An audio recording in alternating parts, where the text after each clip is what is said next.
সার্বজনীন দুর্গাপুজোর সঙ্গে জড়িয়ে রয়েছে স্বাধীনতা আন্দোলনের ইতিহাসও। কলকাতায় প্রথম সার্বজনীন দুর্গাপুজো কারা শুরু করেছিল তা নিয়ে অনেক তর্ক বিতর্ক রয়েছে। সিমলার ব্যায়াম সমিতি নাকি বাগবাজার সার্বজনীন দুর্গোৎসব, এই দুটো পুজোর সূত্রপাতই হয় কাছাকাছি সময়। স্বাধীনতা সংগ্রামীরা জড়িয়েছিলেন উভয়ের সঙ্গেই। উদ্দেশ্য এক হলেও প্রতিদ্বন্দ্বিতা কম ছিল না দুপক্ষের মধ্যে। স্বাধীনতার এই বিশেষ সিরিজে আজ আমরা তা নিয়েই আলোচনা করব। গল্পটা 1926 সালের, যখন স্বাধীনতা সংগ্রামী অতীন্দ্রনাথ বসুর নেতৃত্বে সিমলার ব্যায়াম সমিতিতে শুরু হয় সার্বজনীন দুর্গাপুজো। শব্দটা জনপ্রিয়তা বৃদ্ধি পায় এখান থেকেই।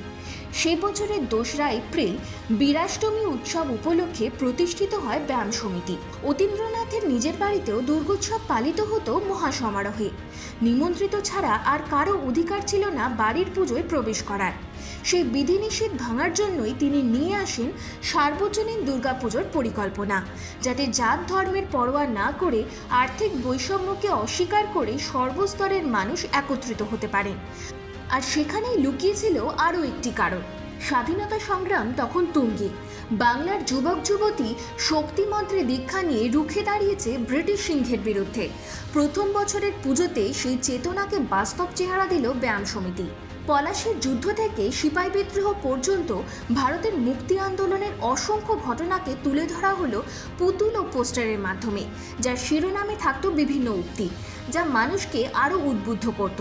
আর এটা জানতে খুব একটা সময় লাগলো না ব্রিটিশদের। 1932 সালের 7ই অক্টোবর আদালত থেকে বেআইনি করে দেওয়া হয় সমিতিকে।